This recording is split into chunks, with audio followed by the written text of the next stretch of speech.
Welcome to the Mrs. Are Relevant Daily Draft Podcast. We are live and we have a motley crew tonight. We have Alex from Hail Mary Sports. We have Noah from LSU. We have William from Clemson. And then your normal draft professors, Hank, Josh, and Dalton, the Monday night crew. Josh, when you look at LSU Clemson, what is standing out to you as like the number one storyline that jumps out to you? Well, we're obviously going to get the quarterback battle of Cade, Klubnik, and Garrett Nussmeier, two of the more higher regarded quarterback prospects in this year's class. But not just that, the talent that they're surrounded with at the wide receiver positions for both of them makes this an intriguing shootout game for both teams. And this being a week one game, probably one of the best games on the slate all college football season. So a lot of us, not just draft analysts, fans in general, are going to be excited to watch this game. So, Alex, who do you have higher, Klubnik or Nussmeier? I'm 100% on the Klubnik train more than Nuss. Do we want some analysis on that? I agree. I agree with that. Klubnik's QB1 for me right now, man. Before the season starts, other people got to beat him out. The guys that might be above him are younger, like Sellers, Arch, guys that might not leave. So to me, Klubnik's number one as well. I mean, I can just go if we just want. I mean, I have Klubnik QB6 right now. I got Garrett Nussmeier QB10. So, but I mean, it's a 1 round differential. But I mean, Klubnik, he improved nicely. The arm strength, he freaks out under pressure. And I just think that his mechanics just fold in some moments. But I mean, the athleticism is real. And then Nussmeier, I mean, he just got the number 18. That's a big honor at LSU. But I mean, clearly undersized, 6 foot 204 is what I have. Again, his arm strength. I mean, I wish my favorite note about him is he plays how I wish Drew Aller played, and Drew Aller plays how I wish Garrett Nussmeier played. So I wish that they would just flip the play styles, and both of them would be way better prospects. So that's what I have on the two. Can y'all explain to me the number 18? Why is that? I thought 7 was the big thing for LSU. Right, Sorry. right. So the two, I guess, different dynamics between the numbers. 18 started back in 2003. Matt Malk, starting quarterback for LSU, won a national championship under Saban. He started with that. He wore that number. There's no story prior to that. He wore 18, and then he passed it down to Jacob Hester, who obviously was a running back for LSU, won a national championship. And so ever since then, 18 is just kind of, I guess, more of a leader than it is a star player. Like 18, you don't always give to your most dynamic, best athlete. It usually goes like last year it was Josh Williams, the running back, who was originally a walk-on, stuck around for 7 years, made his way into the lineup, was a leader of the team. 7 goes to – there you go. 7 usually goes to the most dynamic playmaker, your best player. Like Jamar Chase was going to get it after 2019 before he opted out. Tyrann Mathieu, Patrick Peterson, those types of things. So 7 is usually your best player. 18 is just more of a leader, captain type. Okay, thank you. I was wondering on social media. I was going to see if my friend was going to ask, and I was going to ask for him on social media, but I decided not to. So thank you for that explanation, Noah. There you go. Okay, so I have some questions with the wide receivers. So, Noah, when you podcasted with us before, you mentioned Chris Hilton as one of the wide receivers, like draft professors. We didn't necessarily have eyes on him. So could you handicap the LSU wide receiver room? And then, William, will pivot to the Clemson wide receiver room when Noah's done. Yeah, so, I mean, I think Aaron Anderson is the first name you're going to hear about in that room. Nic Anderson probably second, but he's a transfer from Oklahoma, big-body guy. But Chris Hilton, to me, when I talked about him, I did a wide receiver room breakdown for LSU and Clemson last Wednesday. And to me, Chris Hilton has the highest ceiling out of all the receivers on LSU's roster just because of his physical ability. It's just the big thing that's kind of held him back up to this point is injuries. He got hurt right at the end of fall camp last year, missed almost all the season. But then if you flip the tape on to the Oklahoma game and the Baylor game, he completely changed the way that LSU offense was constructed by bringing a deep threat.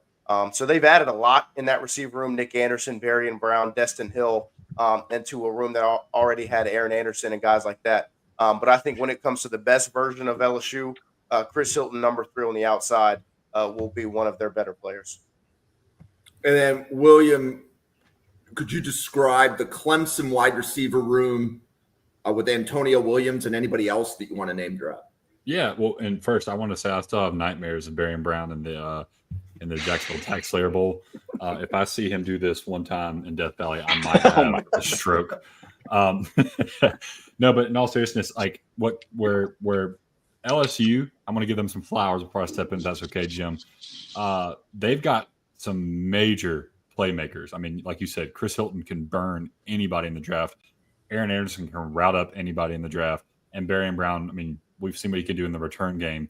He's just a phenomenal playmaker. So they have playmakers in that top 3. And then you add Nic Anderson if he can stay healthy. He's another guy who could be a freaking stud.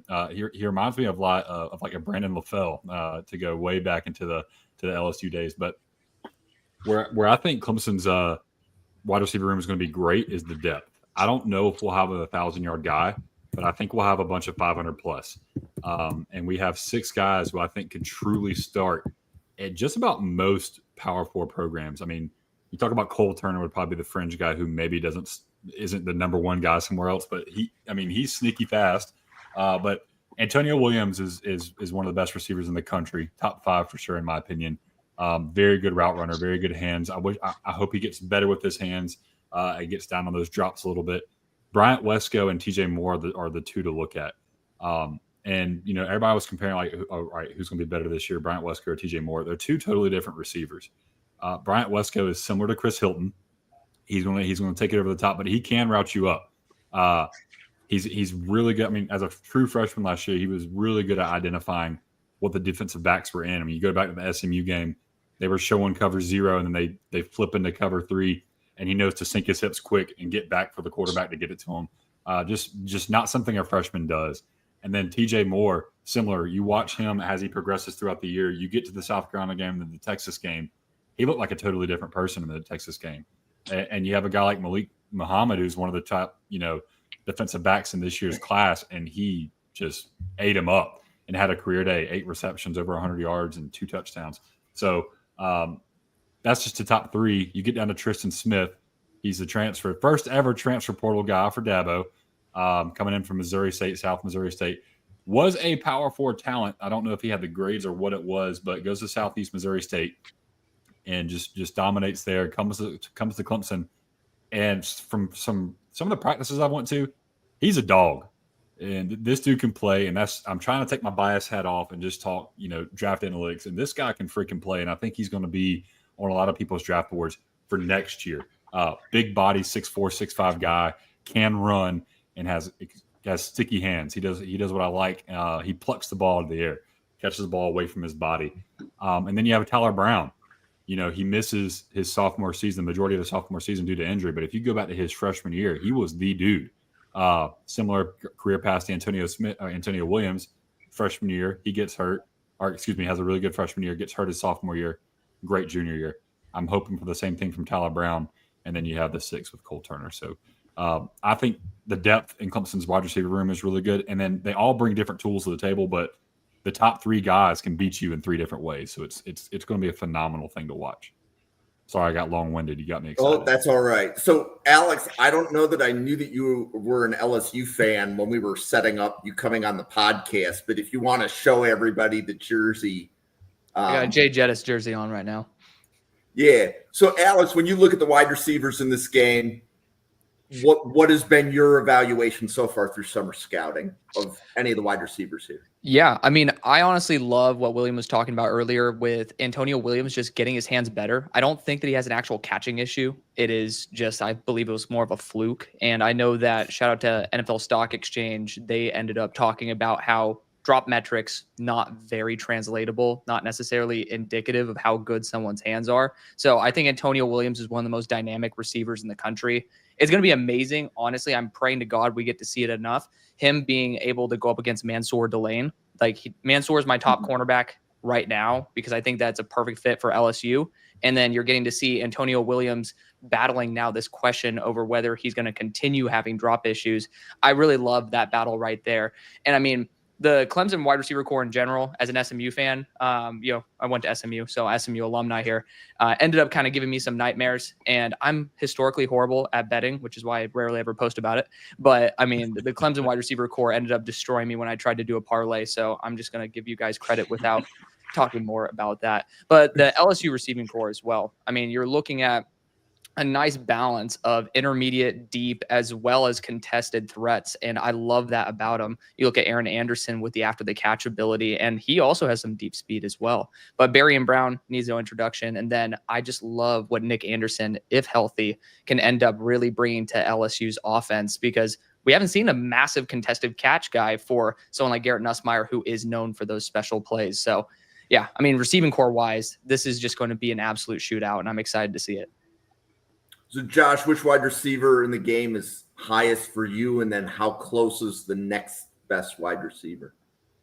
So for me, if you're talking about talent alone, Antonio Williams is the number one wide receiver we're talking about in both games. But I think the one that could push himself up and start getting into that conversation again, like he was in the preseason coming into last year, is Nic Anderson, like Alex was just mentioning. LSU has a lot of receivers that can win over the middle, yard after catch with the deep vertical threat, but Nic Anderson will play that X receiver role, and they honestly need him to be healthy all year so they can have those smaller guys do what they do best in that pass game and let Nic Anderson take on the safety double hot, being able to beat man coverage. For a guy as big as he is, being the contested catch guy, he has a good release package, and he's able to get separation off the line of scrimmage for a prototypical X. If you look at a guy like Keon Coleman a couple years ago, that was his biggest knock. Can't say the same about Nic Anderson when healthy. So I think he will be the most important person in this game and going forward for LSU season this year to really give Garrett Nussmeier the best opportunity to win as many games as he can. Dalton, you want to weigh in on the wide receivers? Yeah, I think Barion Brown's not getting enough respect here. I saw play a lot of Kentucky.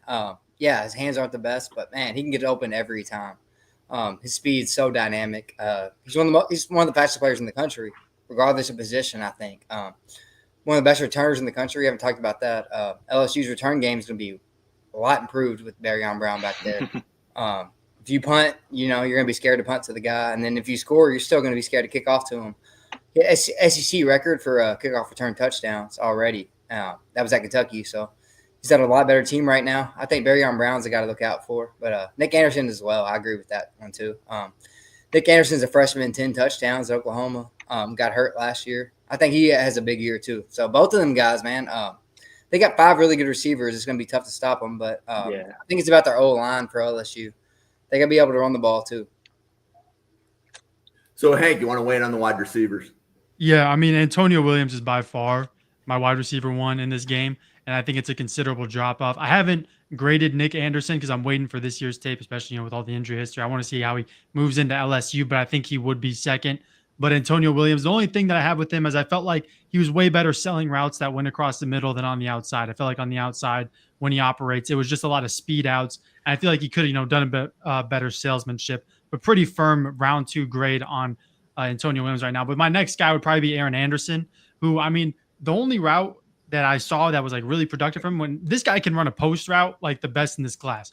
His salesmanship when running a post and exploiting two high safeties was phenomenal. 5'8", 187 is, not the ideal. And the only thing that I will add about this LSU room is that, I mean, it is clogged up. I mean, there's so much talent here. And I feel like they lost the best guy in the transfer portal. I don't know how many people here have watched CJ Daniels, who is now in Miami. Yeah. I mean, he is good. He's my wide receiver 4 in the class. I love CJ Daniels. I wish he was still in this wide receiver room. But, I mean, when it comes down to it, there's so much talent in this LSU team. I think Barion Brown is honestly going to be limited to strictly return man duties because he's just not going to be able to get in on the play. I think they have 4 guys, Nic Anderson, Chris Hilton, Javien Thomas, Aaron Anderson, that are going to play as like the main 4 guys for LSU. So it's just very clogged up, but there's so much talent for LSU. Yeah. So, Noah, I'm going to play a little trick on you. Can you talk about the Clemson defensive line and what LSU is going to do about it?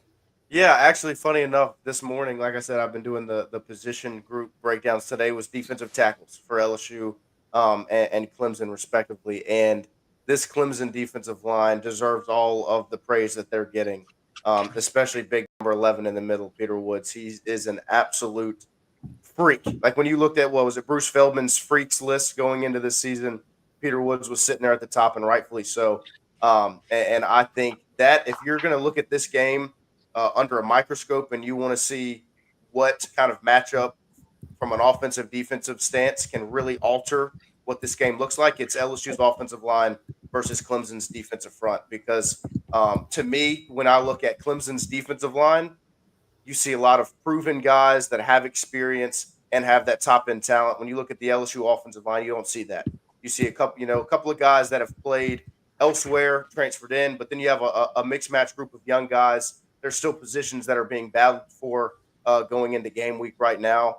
And so to me, the way LSU attacks this defensive line, whether it's being more committed to the run game and seeing what Caden Durham can do, who I think is an extremely talented running back in the backfield, and seeing what he can do. But on top of that, I think this quick hitter pass game, these quick type of screens, tunnel screens, swing passes, where you've added so much on the outside from a skill perspective with Barion Brown, Javien Thomas, Aaron Anderson, Chris Hilton, Nic Anderson, even tight ends like Trades Green and Bauer Sharp, where you can just get the ball out fast.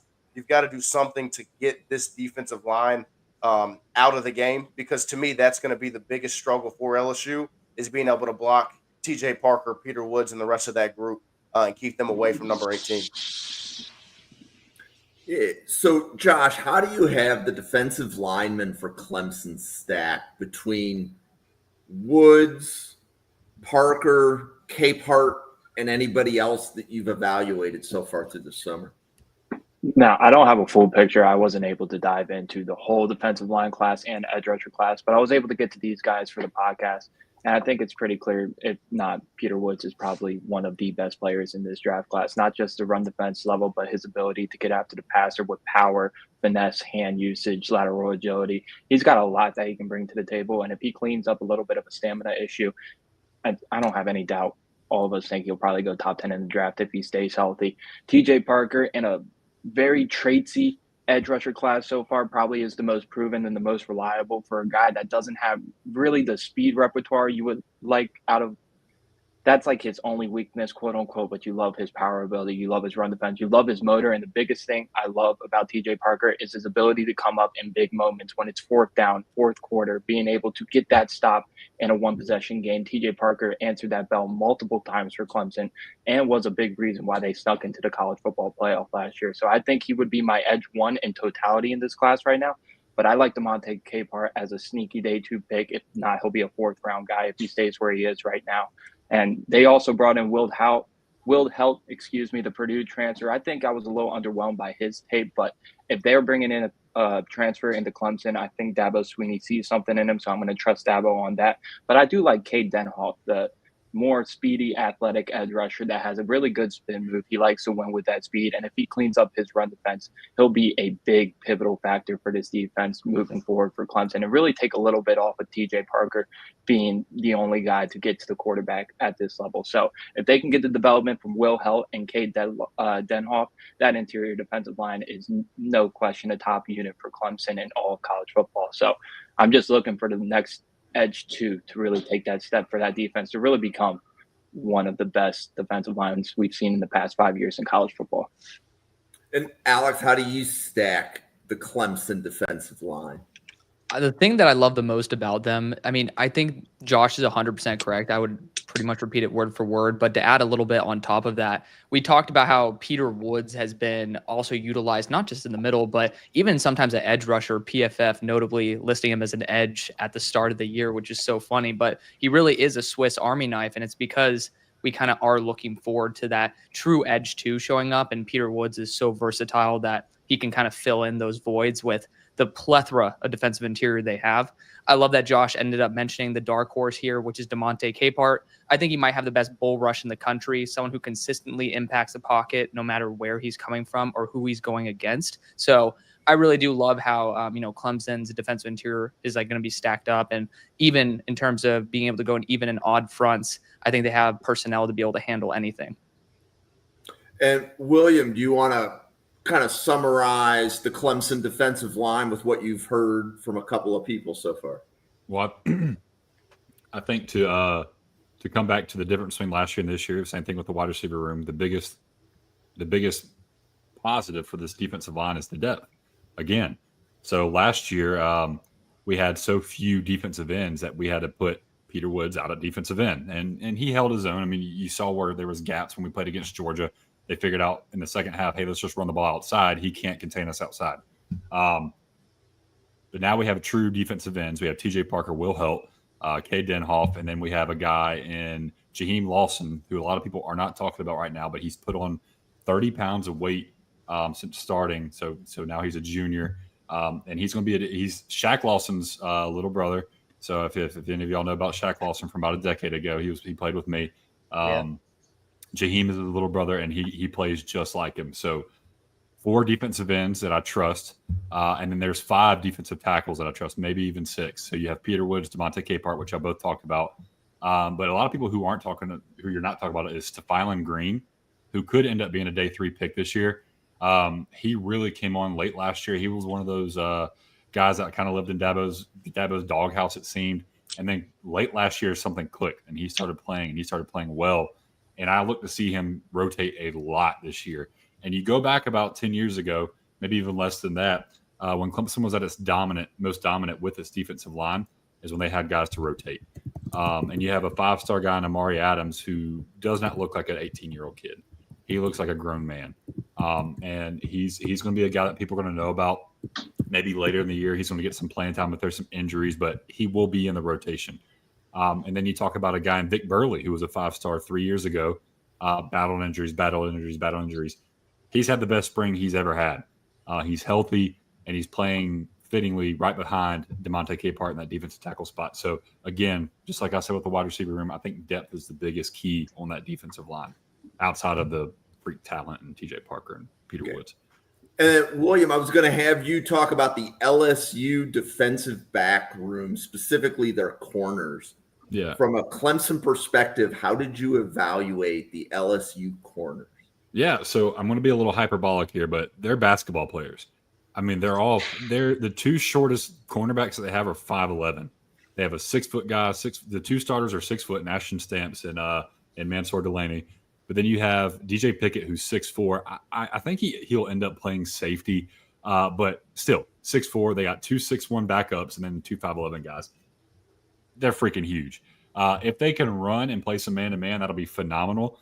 You tend to think when they're 6 foot plus guys that they're man-to-man, they're more zone guys, but I don't think that, especially with, everybody's been talking about Mansoor Delane. I think Ashton Stamps is a dude.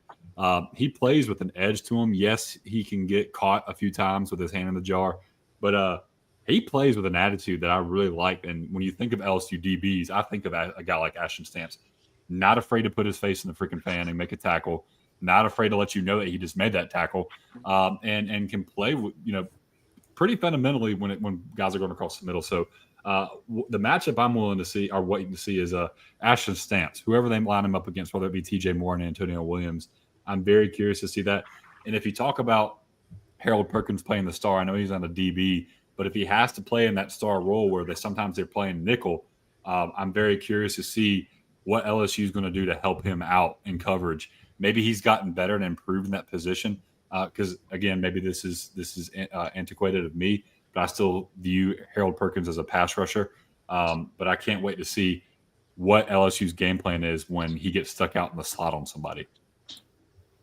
Okay. So Dalton, feel free to weigh in on the Clemson defensive line and the LSU corners. Yeah. I mean, I think the biggest matchup of this game is the Clemson D-line versus LSU O-line. You're replacing Emory Jones, Will Campbell, 2 studs up front. You got to block 2 first-rounders. That decides the game. I'm really concerned if LSU is going to be able to run the ball this game. I know Durham had a good freshman year, but, nothing crazy. He wasn't like Leonard Fournette freshman year. Like, he wasn't, amazing. He was solid. So I'm a little worried about the run game. But outside of Clemson, outside of Avieon Terrell, I'm worried who else is going to guard these receivers, You got 6 good receivers at LSU. And they got really one draft eligible DB for Clemson, Avieon Terrell. He can't guard everybody. So I'm worried about the secondary cover guys for Clemson, if they're going to be able to guard these guys and the safeties. That's going to be the big matchup. But the O-line can hold up and give Nussmeier time. I think Clemson's going to have a tough time. So, Hank, how about you on the DBs and the defensive line? Yeah, I'll start with the Clemson D line. I will say I'm lower than Capehart than the group here. I think that right now I have him as a day 3 guy, kind of later day 3. The one thing I say with him is that his motor is great. I always saw him chasing plays and I saw him, trying to make a play, but almost at his size and being, the defensive tackle that he is, I'd almost rather him not chase those plays so he can be on the field more and just make more of an impact regularly at the line of scrimmage. So that's what I'd like to see out of Capehart. And I love seeing the motor. I love seeing guys who try, but at some point, when you're 6'4", 315, let's dial it back a little bit so you can actually, do your job at the line of scrimmage. Peter Woods for me is the third overall player in the class, just superhuman strength. Line up anywhere from a nose tackle to a 6 technique. I mean, he's so versatile. I do want him to operate inside more. He just stuffs guys with one arm regularly. It's some of the best strength I've seen. I've only been scouting for 3 years. So in terms of what I've been able to witness, it's up there with some of the best along with Mason Graham. And TJ Parker, I'm a little bit lower on.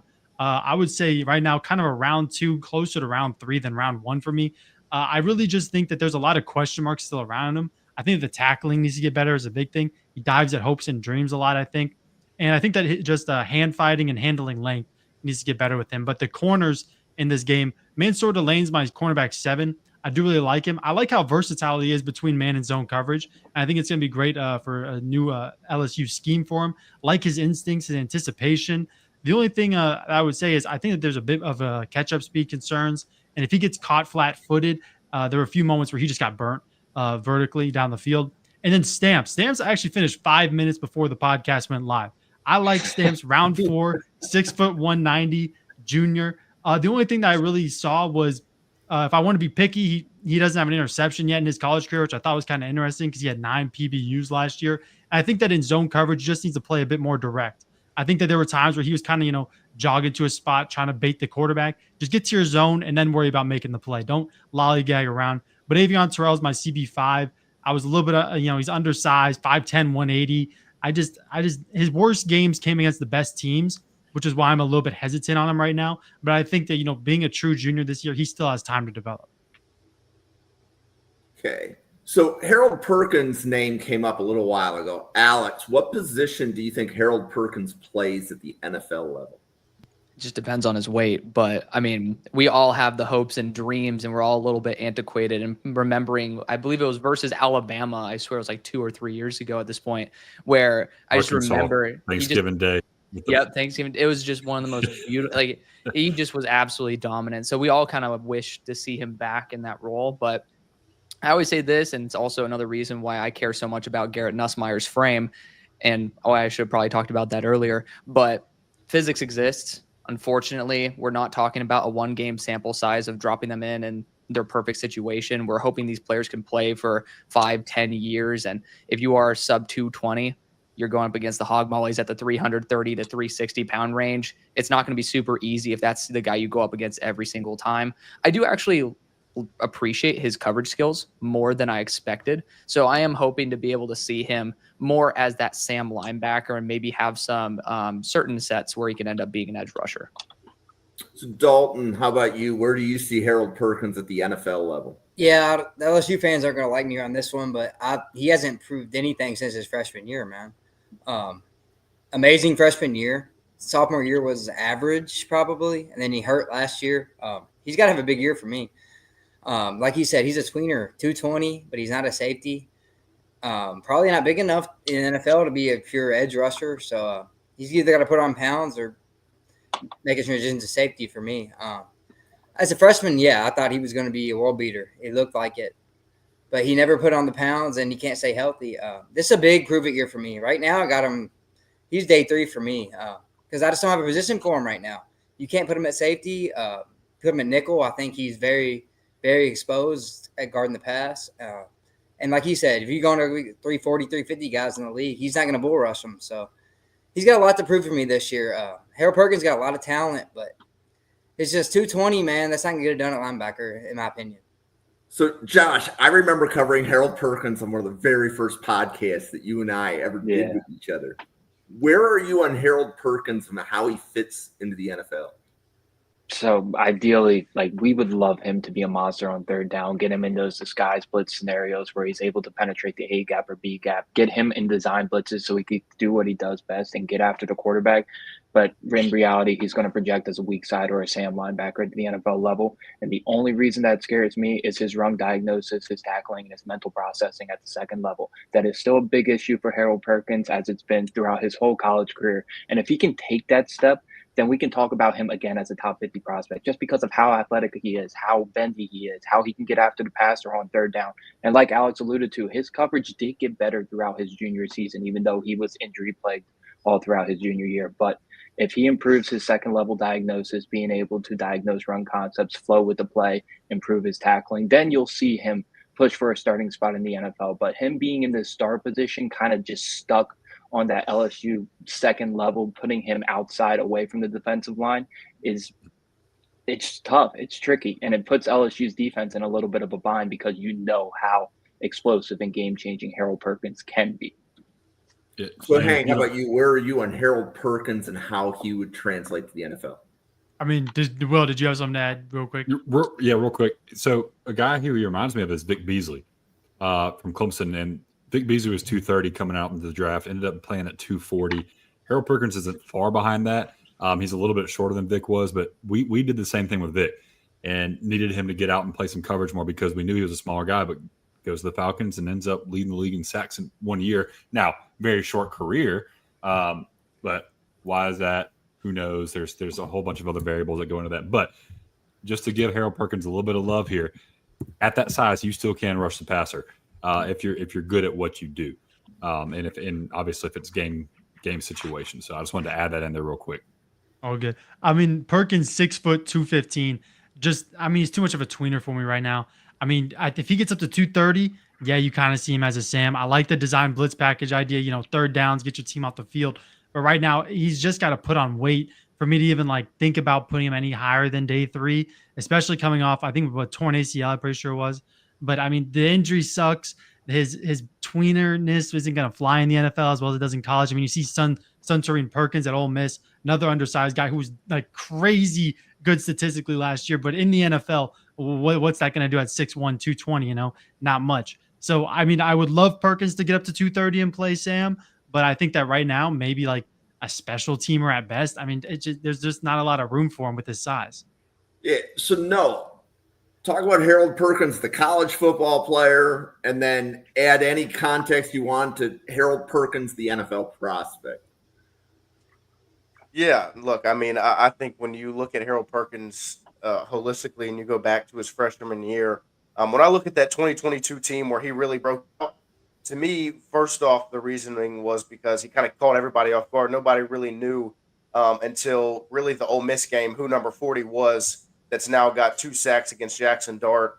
And I think if you go look at the Texas A&M game that year, right at the end of the season, you saw a much better game plan for Perkins, kind of taking him out of the ball game. But the other thing when I look at 2022 with him was he was on a defense that had a lot of talent, a college defense with a lot of talent compared to what he had in 23 and last season as well. He had B.J. Ojulari on the other side, who is an NFL defensive end, Jaquelin Roy on the interior of that defensive line, Micah Baskerville at linebacker as well, Jay Ward at safety, and some other talented guys on the outside. So he wasn't the focal point. When you look at 2023, it was Harold Perkins and Harold Perkins only. I remember sitting watching the Missouri game that season saying that the LSU defense needed something to happen, and there's only one guy that could make the play. And then you have Brady Cook throw an interception to Harold Perkins right over the middle of the field in coverage. And so I think that season, yes, it was so bad from a team perspective for LSU. But I think really if you look at Harold Perkins in himself, there were things he needed to work on. He was in a position that didn't fit him. But I thought he performed relatively well for the unit that he was on. And then last season, I still think they were working through some things. But what I've seen in fall camp as he's come back from this injury is he looks fully healthy. He's moving great at camp. And I will give a shout out to Brian Kelly. We do get to see a lot of fall camp. We get to really sit there. We can only video about 15 minutes, but we get to sit and watch entire practices through fall camp for LSU. So he's moving well. I think he's looked really good in coverage. And for me, the star position for him is kind of the best of both worlds because he's going to rush the passer a good bit. And the way he's going to be able to do that is really in Blake Baker's hands, who is the guy that recruited him out of high school to LSU before he ultimately left for Missouri. And so I'm very intrigued on how they'll use him. I think his coverage skills obviously aren't anything that you're going to be writing home about, but I think they're good enough that it's not something you can just circle and say, let's go get him. But I really think he's going to be in a role that fits him well. And he has so much talent on this defense around him that it's going to give him a little more freedom than he had in 2023, where he really just had to be perfect for them to be able to make a play. And so I think with what they have on the outside, as well as the defensive line, they're really going to allow him to be a little more free and a little less pressure on his shoulders. And Noah, what number did they give him? He's wearing 7. So that usually, like I said, goes to the most dynamic player, and that's kind of what they're betting on. Yeah. So, William, do you want to let everybody know that we shouldn't forget about the Clemson linebackers? Oh, yeah, do not. Make sure you don't. So, everyone wants to talk about Sammy Brown and the mullet, and now he's got a handlebar mustache, so it's hard not to talk about him. But I want to give some love to Wade Woodaz before I talk about Sammy Brown. Wade Woodaz was a 3-star recruit, late pickup for Clemson a few years ago, back in the 2021 or the 2022 class. Was a safety out of Tampa Bay, and they moved him into linebacker, and he's just been phenomenal. So one thing that Wade Woodaz does better than almost anybody at linebacker is pass coverage. He is phenomenal at pass coverage. He's really good at flipping his hips and getting them around. And he's become, like last year, he became a really good tackler. I think Sammy Brown is the better tackler. I don't like that our linebacker only had 76 tackles or 78 tackles last year. I hope he takes a step forward with that. That probably has a lot to do with us having the 80th ranked rush defense last year that I think should take a huge step forward. But then you flip over to Sammy Brown and a guy that has every single measurable and intangible that you want in a linebacker. He's 6'2", 6'3", 230, can run with anybody, can hit anybody. If you go back to the South Carolina game, there was one person on that football field who could tackle Lenore Sellers, and that was one Sammy Brown, true freshman Sammy Brown. He's healthier this year. He played with a bad knee a little bit last year and only played about 50% of the snaps and was still second in the team in tackles with 76. Just has a nose for the ball, can get after it. So the Clemson linebackers aren't talked about as much, but they should be, and they're being coached by my former teammate Ben Boulware, who brings that dog mentality. If anybody ever watched Ben Boulware, they know that he played like a dog, like a junkyard dog is what they called him down here. He's got a gym called Junkyard Fitness. 5'10", 230, and just freaking hit you in the mouth. And he's coaching that way too. So love watching what he's doing. Shout out, Ben. You're doing a great job. So, Dalton, with all of the different linebackers in this game, which linebackers do you like the most? So, going off a little bit of what he said, Clemson's linebackers do got to play a lot better run coverage. I like Sammy and Wade. Like you asked me my favorite. Wade is my favorite in this game. Wade Woodaz is my favorite linebacker in this game. I just think LSU's guys are a little bit undersized or undisciplined if you look at the guys outside of Harold Perkins. But Wade is very disciplined. He's just your classic 3-down linebacker, like a Josie Jewell type of guy. You can play him on third downs. He's not going to be amazing pass coverage, but the first and second down, he's going to be really good. Can fill the gaps. Any run, he's going to fill the gaps and play it well. But I don't know. I don't love linebackers in this game. I don't think any of them are, day one or day two personally. So, Alex, how about you? How do you stack the linebackers between – and I'll just drop a couple names. There's Whit Weeks, Harold Perkins. Oh, I forgot Whit Weeks. Yeah. Yeah. And then Wade Woodaz, and I know I'm missing one. Sammy Brown. Jeremiah Alexander, Samuel Brown. But, Alex, feel free to – whichever linebackers you have an eval on, feel free to share. Yeah, so I've actually been digging into the linebacker class since I just polished up on the guards and centers. But, I mean, I was about to come to Whit Weeks' defense here, obviously, talk about some dude with flow. I mean, he is an absolute savage. Statistical nightmare, right? You're talking about, even though he's a bit undersized as well, kind of common theme now with a lot of these linebackers, is just somebody who knows how to use solid polish, but he is a bit undisciplined, in my opinion. I do think he's still young, still developing at the position. obviously a pretty poor frame, and somebody who still is an absolute nightmare for college tackles who are not used to someone who is as dynamic as Whit Weeks, who can play both on the second level as well as on the line of scrimmage. So I really love him to death. He would be by far my linebacker one. I am a sucker for safety linebacker converts. I mean, if you get to go even one more step, you talk about edge rushers as well. I mean, if you can go from safety to edge, obviously Jalix Hunt was a guy who I really liked. So it'd be pretty cool to, show respect to those positional transfers. But, he would be probably my number 2, and then hoping with Harold Perkins there at number 3. And then beyond that, I mean, I personally think that it's a little bit more of a wash, but, handlebar mustaches are kind of a baller thing. So I might have to put Sammy there at number 4. Gives you some points. I will say Whit, 125 tackles is insane. Was he a sophomore last year? That's freaking insane. He was a statistical beast, man. I mean, I was shocked. It was crazy. I just kept seeing every single week. I'd go through the report and be like, the hell is this Whit Weeks guy? Like, he's putting up damn 7 pressures too. I'm like, oh my Lord. I should have mentioned Whit, man. I messed up there. He's a dog for sure. I watched a lot of games last year, and he produced every game. So I do like him a lot. So Josh, how about you? How do you stack the linebackers that you watch for the game?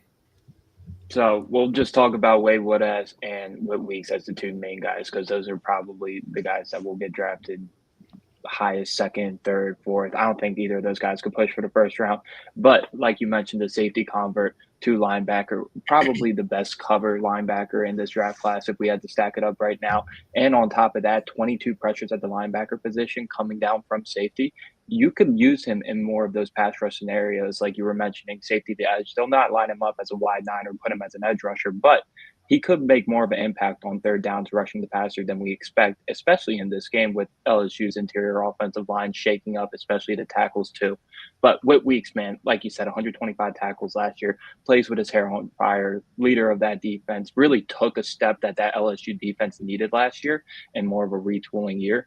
And his draft position's all going to depend on how well he can coverage in space, both in zone and in man. If he can take an improvement on that, everybody loves the character of Whit Weeks as it is. If he can improve his coverage just a little bit, he'll be a damn good draft pick at the linebacker position. And even if he doesn't, he'll be a good run supporting linebacker at the next level already. So 2 really exciting linebackers, but Wade Woodaz as a coverage linebacker and being able to get pressures pretty consistently, 1 to 2 pressures a game, more like 3. That's really intriguing to me. See how they use Wade Woodaz on third down. And Hank, do you want to give your opinions on the linebackers? So, I mean, I would say on Clemson, the guy I'm most excited for is Jeremiah Alexander, just because he is a transfer and because, Dabo doesn't bring in transfers. So if he brings someone in, like Will said, he must see something in a way to use him in a dynamic way. But I mean, the guy here is Whit Weeks. I remember I was down in Louisiana for Thanksgiving. I went to LSU, Oklahoma, and I saw the, number 40 walk on the field with his jersey rolled up and his stomach out and these arm sleeves on. Like, who the hell is this guy? I look him up after the game, and it's Whit Weeks. And I thought, first of all, it's a baller name. Second of all, he has baller drip on the field. But the only thing that scares me is I think he broke his fibula in the bowl game, right? Like, I'm pretty sure that was a pretty gnarly injury. So he's got to come back. He's got to bounce back from that. And I think that sometimes he could just lose tackling form and just go to pop a guy with his shoulder. But other than that, Whit Weeks twitchy, burst, knocks players off with one arm, like pop in his hands. He's everything you want, and just a head on fire linebacker that's going to hit people hard. I love Whit Weeks, current linebacker 4 in this class, easy round 2 grade. And Hank, let me tell you, he's from South Georgia. They don't care. They can play with 1 leg. They don't need 2 legs. Yeah. So William, we've covered a lot of players, but at the same time, there's still a lot of guys that we haven't talked about. So as part of, let's say, wrapping this up, what needs to be said from the Clemson side about the game and the draft eligible players in the game from your standpoint? Yeah, I mean, so big-time players make big-time plays in big-time games. So if we're going to win this game, it's going to come down to, are the playmakers going to make plays and who's going to make plays? And one thing Dabo used to always tell us is these big-time games come down to six plays. And a lot of times you can go in, you can see, and you can handpick 6 plays where the game changes. And when you have a guy like Garrett Nussmeier who can sling it with any quarterback in the draft, you have to put pressure on him. And last year, if that was the biggest bugaboo of LSU's offense, that was putting pressure on Garrett Nussmeier. And one thing I want to add about him is that he gets a little happy in the pocket. He likes to back up because that interior pressure was so bad. I mean, he had two stud tackles, and he really relied on them, put a lot of pressure on them. He can't do that in Death Valley this year against TJ Parker and Will Help. And obviously, if the interior is going to struggle, it's going to be rough against a Peter Woods and a DeMonte Capehart. But if anybody's going to beat that, it's Garrett Nussmeier. He's smart. He anticipates throws. There were so many throws where I was watching him last year. I believe the game was against Ole Miss, which he had one of the statistically worst games.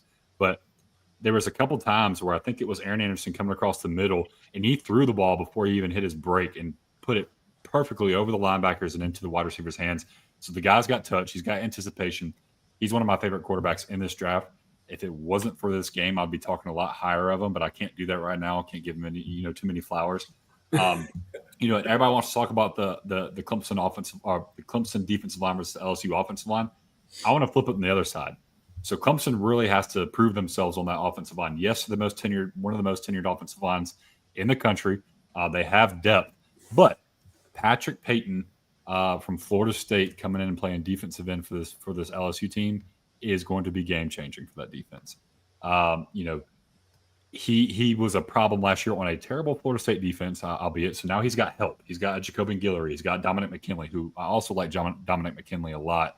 But when you have a guy like Patrick Payton who can just pin his ears back and get after the quarterback, Tristan Leigh and Blake Miller, who are draft eligible guys, and I think Blake Miller will be a highly drafted guy, and I think Tristan Leigh will rise up draft boards late this year, are going to have their hands full. I don't know too much about Jack Pyburn, but I know what I've read about him is that he's a pretty damn good player too, just not as good as Patrick Payton. He's not good. I'm a Florida fan. I'm not hating on him, dude. He had one sack last year. He had one sack. He played a lot of football last year, trust me, and he had one sack. I can't say that out loud right now. I can maybe say that next week, but I do like what he can do. Maybe not what he's done. I love Pyburn too. I hate to see him leave, but he didn't produce last year at all. I will say that. But I want to give some. Sorry, are you done, man? Sorry. I just wanted to name one more person, AJ Haulcy. Yeah, go ahead. We didn't talk about when we talk about DBs. He's a transfer from Houston, and first team Big 12, phenomenal safety. LSU looks at the transfer portal. They spend a lot of money. Brian Kelly just came out and said that they spent the most money this year than they have the last 3 years combined. And you get a guy like an AJ Haulcy who not a household name right now, but will be when it comes to draft time. The dude he's a playmaker. He's another playmaker. They struggled in the defensive backfield last year. How do you fix that? Go get some guys who are older, who know what it looks like. And if you play in the Big 12, that's all they do is pass. So he'll be ready. So AJ Haulcy is a name that has come up on a number of people that when we've done like top 15 safeties, where he's making that top 15 safety board. So that's definitely a name that people should be familiar with. There's other more popular safeties in the draft, but AJ Haulcy from LSU is definitely a safety that I think we'll be talking about more in 4 months. Noah, same thing I said to William. We've talked about a lot of players, but what have we not talked about enough, or is there somebody that you want to talk about that hasn't came up yet? Yeah, I mean, I really like Patrick Payton's name being brought up. I think he's going to be a huge piece of LSU's team this season. When I talked about Harold Perkins and the fact that he was kind of the guy that caught everyone by surprise his freshman year with some of that other talent on the line, Patrick Payton is the guy I think they're bringing in to maybe – while your eyes are on number 7, Patrick Payton off the edge will be able to make plays. One name that I don't think is going to get that hasn't been talked about, and I don't know how he'll translate to the NFL either. But like I said, I've been going to LSU fall camp and watching it with my own 2 eyes, and a guy named Bernard Gooden, a transfer from USF, has absolutely been the star of fall camp up to this point for LSU. He has been he's a little bit smaller of a defensive tackle. I'm trying to get his measurables here. He's they have him listed at 6'1", 268. So he isn't anything massive, especially when you have 6'6", 305 next to him and Dominic McKinley. But Bernard Gooden has elite get off. He's strong. He's fast. And he's the guy, Blake Baker, the defensive coordinator, uses the term havoc a lot when he talks about his defense. He wants his defense to cause havoc. And Bernard Gooden is someone they also got in that spring window along with AJ Haulcy. In my opinion, when you go into the spring portal window, it's because you're going to get what I call hired guns. You're not going to get depth pieces. You're going to get guys that especially in the position LSU was in, are going to be plug and play, step up, make big time plays like Haulcy. And I think Bernard Gooden, number 88, is going to be the same way in the middle. Okay. Alex, what have we not talked about in the Clemson LSU game, or do you want to talk about it again because it isn't getting enough attention? I got one of each. So I know that we highlighted Tristan Leigh a minute ago and obviously talked about Blake Miller as well. A lot of money went into this LSU edge core. I think that's very important. It'll be a telltale sign whether these tackles can hold up. Week one, it's sometimes you're a little bit rusty. There's a lot of new moves you've been practicing against your own guys, and now you're getting some new taste for these guys who are trying out new moves that they learned over summer and stuff. So it's going to be very intriguing to see if the LSU edge rushers can hit the ground running, or if we're going to see that from the Clemson tackles there.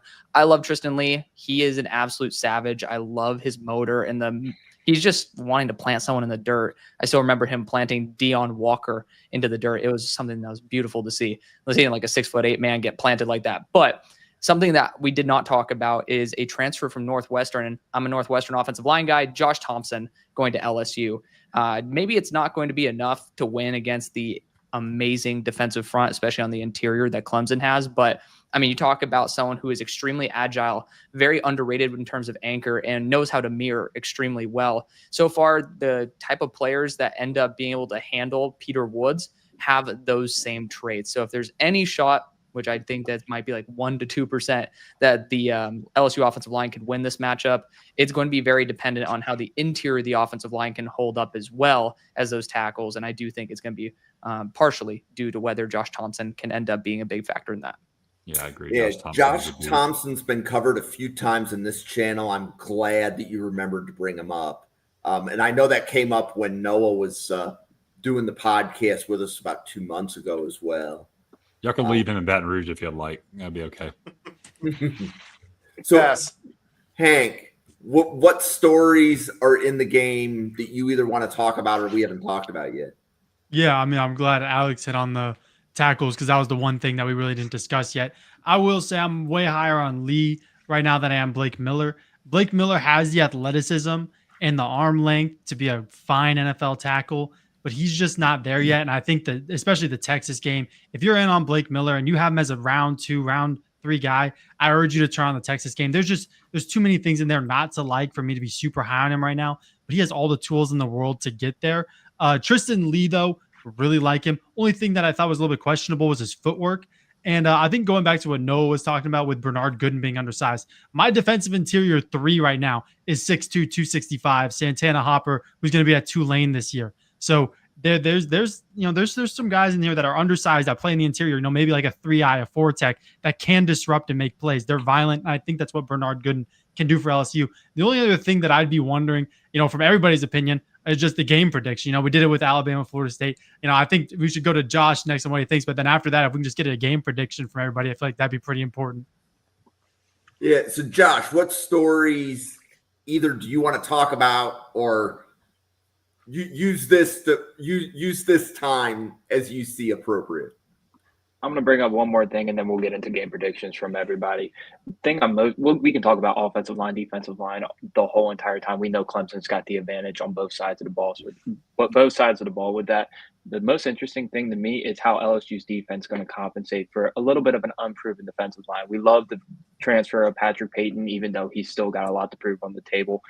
I think they're going to do a lot with AJ Haulcy, moving him to the second level and having him, Whit Weeks, Harold Perkins all control the second level. And that's going to leave a lot of one-high scenarios. I'm going to be interested to see if they play a lot of shell defense or let Haulcy come back down to the second level and let Cade Klubnik try to beat them vertically one-on-one outside matchups, trying to expose the high safety. That's going to be the biggest thing I'm going to keep my eye on, what LSU's defense does to schematically try to compensate for the defensive line not being up to standard of the past couple of years. But for me, I'm leaning more on Clemson. I think it's going to be a semi-close game, but I don't even want to know what the over-under on the points total for this game is going to be. I think we can imagine it's probably like 55, 56. I'm expecting a shootout. I think a lot of us are, especially with us not talking about the running game at all for either sides of the ball. This is going to be a lot of passing, especially to the wide receivers. We haven't talked about the tight ends much at all. We're just going to see Cade Klubnik and Garrett Nussmeier just slinging across the field, and we're going to see who comes out on top. But I love Clemson's defensive line and the camaraderie on that offensive line just to edge out LSU on this one. But it's going to be a really high-scoring game. And Dalton, you get the last word. What story needs to be told that we haven't talked enough about? Yeah, there's a guy I think we only mentioned once for 5 seconds. Transfer from Clemson. They only have 2 or 3, but Will Helt, I think, he's being extremely underrated here. I watched a lot of Purdue games the past 2 years. I went to a lot of them. You know, one of my best friends played on the team, so I've seen a lot of Will Helt games. He got double consistently, man. They didn't have another guy on the other side. He still had 5 sacks last year. I think he's going to come into Clemson and start opposite T.J. Parker, honestly. And I think you're not going to be able to double T.J. because I think if you do double T.J., Will is going to have a field day. He's a really good player. I think he's like round 4, round 5 guy right now. Purdue has a lot of transfers that are going to start this year. You know, I think it was their coach was the problem last year. But, you know, you got Cole Brevard going to Texas, starting at D-tackle. Dylan Thieneman, of course, at Oregon. And Will Helt's just one of the other guys that's overlooked from that Purdue team just because they were so bad. But Purdue actually had a lot of good players last year. Will Helt was one of the standouts. I think he's going to have 6 or 7 sacks this year. You're not going to be able to double team T.J. Parker. So I think Will Helt's the most underrated guy in this game. Okay, so we can go around with predictions, and I'm going to be more abstract. And if you don't know me well enough, that's just goes with the territory. But my prediction will be Clemson has 5 first-round picks, and LSU only has 1. But anybody else want to throw in a game prediction? I mean, yeah, I think we all. Yeah, I'll give you one. Go for it, Dalton. All right, well, just we did our, my show, Home Squad Sports, if anybody follows. If not, that's all cool. But we did our conference previews, our season preview last week. I had Clemson win the championship, so of course I'm going to have them beat LSU. I think overall as a whole team, they're the best team in the country if you look top to bottom. Quarterback, running back, receiver, O-line, D-line, linebacker, secondary. They're probably the deepest team overall.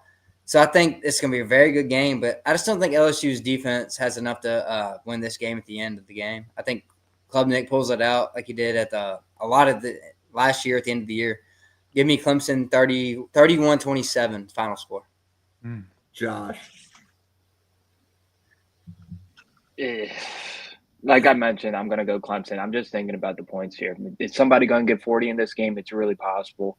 But I think it's going to be more of a 38-35 game. But defense, it's going to be interesting to see if one of these teams can hold either team under 30 points this game. Alex. I mean, I'm going to be honest. I might be the one to bring up a team that goes under 30 points. I'm going to go Clemson right now, and I think that the score at the end will probably be 35-27. I think it will be a pretty strong victory there for Clemson. I think the over-under is at 52.5, so you're right there at it. Oh, shit. Yeah. There you go. Hank. Yeah, so, I mean, I don't care for either of these teams. I'm a Washington fan, so this really doesn't matter to me. I'm just here for a good time. I had 2 cousins that went to LSU. I got family in Louisiana. I got the Keyshawn Butte signed helmet here. I got an LSU shirt on. You can't see, but I got LSU pants on. I fanned out for this one. I'm going to go with LSU because my family wants me to. But realistically, I think Clemson's going to win. But I think that LSU can put up a better chance than anyone is giving them credit for. I think that this is going to be a real close game. I like to think, 30-27, around there. I don't think we'll see 40, but a good offensive showing from both teams. Okay. So Noah and William, I'll let you two weigh in on your game predictions, and you two can go back and forth a little bit. This might be can't miss entertainment. The two of you have never met, right? Prior to this podcast. Yeah, this might be the last time we talk. Yeah, first and last. First and last, yeah. You go ahead, Noah. You're the away team. Yes, no.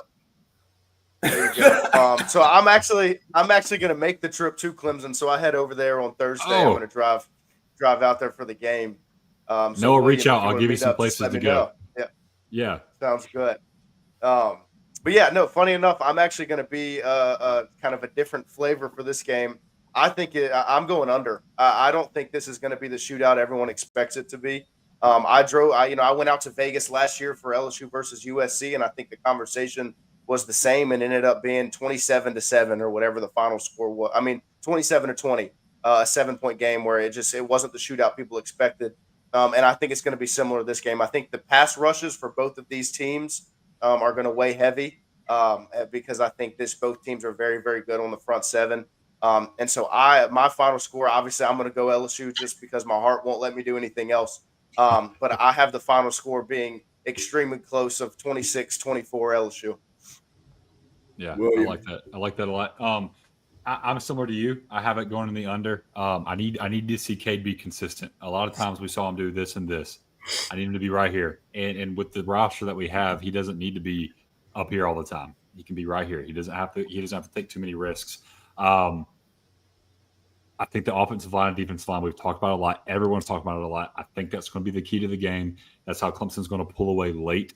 I think it's going to go back and forth. They're going to be trading blows, trading turnovers, boneheaded plays. It's a week one game, so there's going to be some boneheaded plays. It's going to be loud.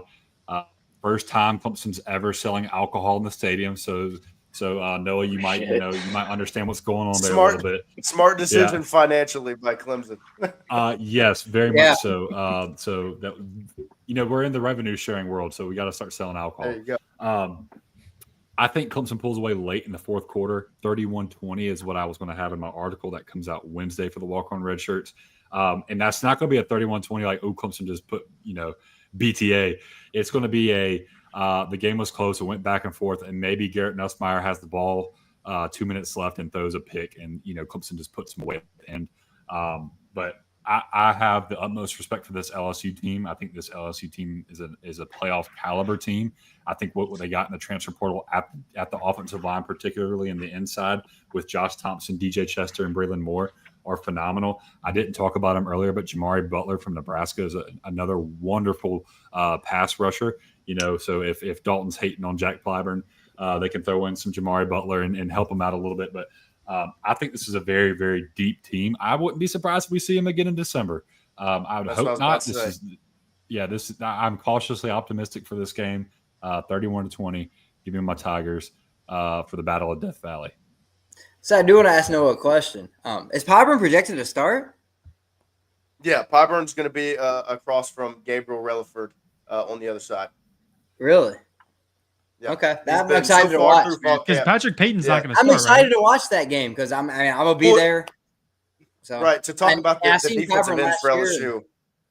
It's going to be a strong rotation of four guys. They're going to go Relaford, Pyburn, Payton, and Butler. Those four guys are going to rotate a lot. That's kind of been the biggest thing for LSU was the depth. They're going to rotate a lot of guys to keep them fresh. And so although Payton's not listed right now, what we've seen at fall camp as the one, I think by the time you're looking in October, November, he'll probably be one of the leaders in that room. Yes, sir. Okay, so I want to give a couple of shout outs. So Anthony Russo podcast with the Draft Professor every Friday and Saturday. George, thank you for stopping by. Mike, thanks for stopping by. Looking, anybody else? Bill Sparks, the Comp King podcast every Wednesday. Alex, would you like to tell everybody about all of the draft work that you do? Yeah, so I assume most of y'all who like college football probably care about these players and where they go to the NFL. If you guys like the draft stuff, that's where I usually am. You can follow me over on Twitter, X, if you want to call it that, and then Instagram as well as YouTube over at Hail Mary Sports. Okay. Dalton. Yeah, I'm here with Home Squad Sports. We do everything college football, basically. Recruiting, too. We do a lot of high school stuff. Went to game Friday, just released an interview today. Got a lot more coming out this week. So just follow us on Home Squad Sports. Y'all see what's up. Josh, about to start your new gig at Delaware, but let everybody know what else you do. Yeah, well, we're going to be on here every Monday giving you guys college football recaps, the biggest stories, who's making the biggest plays, who's rising their draft stock. We'll be here every Monday. So you're still going to get me on a weekly basis. Took a little hiatus on the summer, but Juice_T23 on Twitter. I'll try to be more active. Like I said, I've been off the grid a little bit this summer, but we're back into the swing of things, and no better way to start off with a podcast like this. this was a good game to start the podcast season off with. Oh, yeah. I'll agree with that. Hank, you want to let everybody know about all of your content? Yeah, so right now it's mainly just Twitter and Substack under Hank Knows Ball. Those are the big two. Got a YouTube channel coming. I finished up 2 videos, making one more just so I can give myself a little bit more of a cushion. But that'll probably happen. I'm hoping for 2 videos a week over there when it starts. But yeah, I don't think I'm going to be on twice anywhere on Mondays for the foreseeable future. I mean, I would, but I think it's back to just the one-time slot. So, but yeah, I mean, Twitter is probably the best place, Substack as well. Just don't pay for it. Hit the free button because you're going to get 99% of everything that I post, everything NFL draft, college football, and NFL. Okay. William, would you like to let everybody know about all of the Clemson content that you make? Yeah, so I do some Clemson writing on Twitter, but with Walk On Red Shirts, we cover all of college football. I will talk nicely about LSU on that podcast and in my writing there. So Walk On Red Shirts, we cover everything from G5 to P4. I do a focus on recruiting and obviously a little bit of extra with Clemson. We have a podcast that comes out weekly every Wednesday, the Walk On Red Shirts podcast. We had Lance Leipold on the podcast recently.